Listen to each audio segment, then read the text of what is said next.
Dois casos podem ser apontados como ilustrativos do chamado Velho Lutero, aquele que mesmo seus discípulos gostariam de esquecer. Um foi a forma como ele se voltou contra os judeus, o outro foi sua defesa constrangedora de um caso de poligamia. Vou explicar ambas as situações neste vídeo. Lutero atacou entre 1538 e 1543 os judeus com nada menos do que 4 textos. Inicialmente, ele tinha muita confiança na mudança dos descendentes de Abraão. Em 1523, ele achava mesmo que poderia conseguir a conversão em massa de todo o filho de Israel com a pregação do Evangelho somente pela fé. Foi para isso que ele publicou o livro Jesus Nasceu Judeu. Mas a reação dos judeus ao livro de Martinho Lutero foi fria, e logo ele percebeu que eles não se deixaram convencer. Então, em 1532, ao ouvir dizer que na Morávia os judeus promoviam um proselitismo religioso entre os cristãos, impondo a eles a circuncisão e o sábado, ele ficou muito irritado e, a partir de então, tomado por um forte ódio contra os judeus, que nunca mais o deixou. Em 1536, descreveu os judeus como impenitentes, infamadores, merecedores de perseguição e expulsão da Alemanha. Com a aprovação de Martinho Lutero, todos os judeus da Saxônia foram expulsos por João Frederico. O seu livro mais forte neste sentido saiu em 1543. Ele é intitulado Sobre os Judeus e Suas Mentiras. Nesta obra, ele chega a dizer que era lícito a qualquer pessoa matar privadamente um judeu com o seu próprio punhal se ele ouvisse blasfemar contra Cristo. O próprio Martinho Lutero o faria se ele pudesse fazer. Filipe de Hesse era um príncipe alemão aliado de Martinho Lutero. Ele é visto na defesa do protestantismo já bem no início do movimento. Em 1523, com 19 anos, este príncipe se casou com Cristina da Saxônia, que era filha do Duque Jorge, sobrinha de Henrique da Saxônia e príncipe do eleitor João Frederico.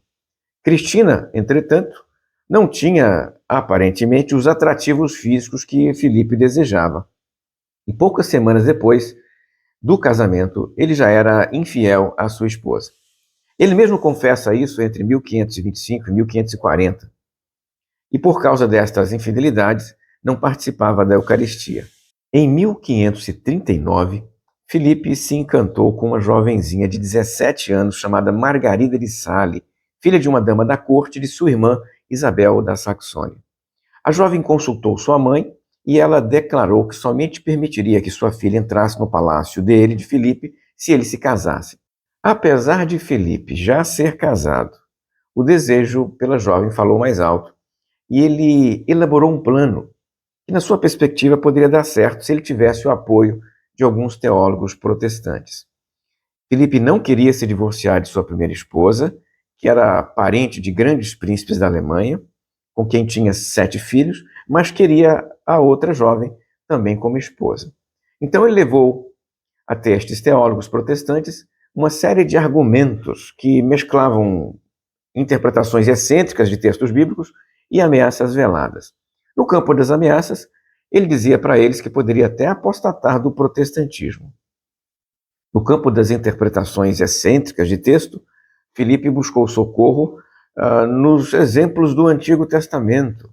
Segundo ele, se Abraão, Jacó, Davi e principalmente Salomão puderam ter mais de uma esposa, ele também poderia ter pelo menos 2.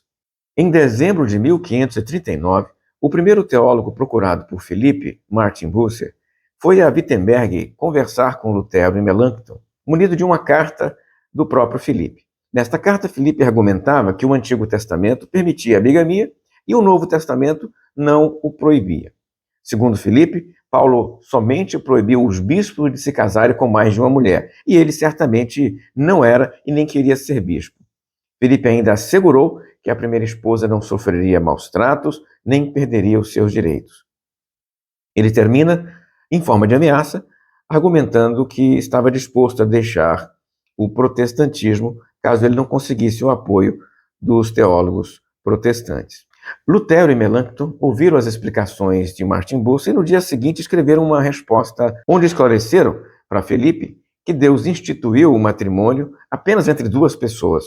Apesar de ser possível, em algumas poucas circunstâncias, dar uma dispensa, como quando o marido é levado prisioneiro de guerra para um outro país e a esposa fica sozinha, ou então a esposa contrai uma doença que a impede de ser tocada pelo marido.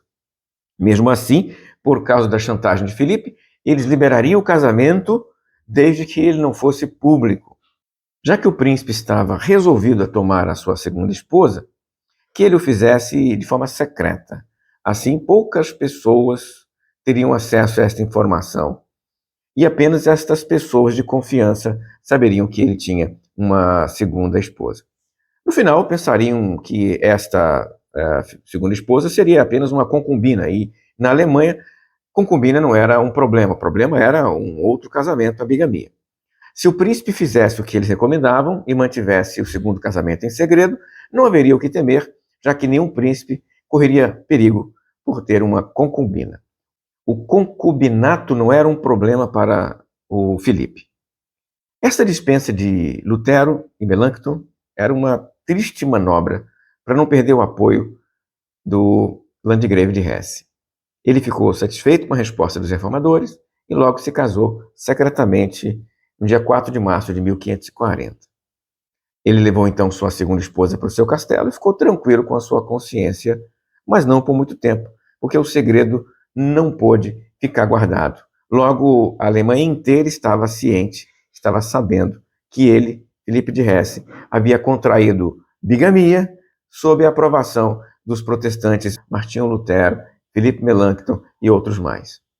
O eleitor João Frederico ficou preocupado com a herança dos filhos do primeiro casamento e com a forma como o Tribunal de Justiça da Alemanha poderia tratar o assunto. A pena por bigamia na Alemanha era a morte por decapitação. Filipe, entretanto, confiava que os seus príncipes amigos protestantes poderiam protegê-lo desta pena, mas logo percebeu que eles o deixaram sozinho neste caso. Porque a questão não era simplesmente religiosa. Além do mais, Lutero já havia manifestado a opinião de que o casamento era um assunto civil, não necessariamente eclesiástico. Os conselheiros do eleitor da Saxônia e de Filipe se reuniram para discutir o assunto. E desse encontro veio o mesmo conselho que ele recebera lá de Martinho Lutero em Wittenberg, que ele mantivesse o casamento em segredo debaixo de uma mentira. Se alguém perguntasse, ele deveria dizer que a jovem Margarida era sua amante.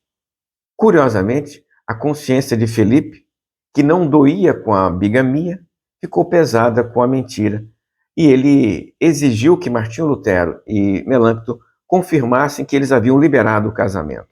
Mas só ouviu dos dois a mesma coisa que ouvira antes, que não era possível manter um segundo casamento abertamente.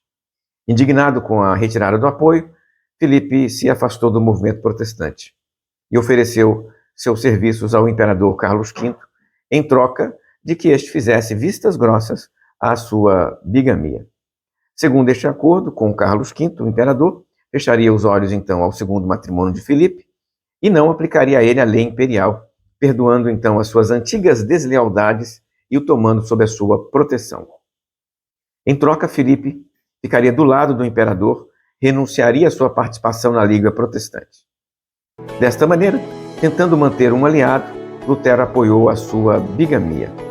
Mas isso não adiantou de muita coisa, já que no fim, Filipe acabou mesmo dando as costas para a reforma e se aliando aos católicos. Para Lutero, ainda restou a fama pejorativa de ter apoiado uma mentira e uma bigamia simultaneamente em função do apoio de um príncipe da Alemanha.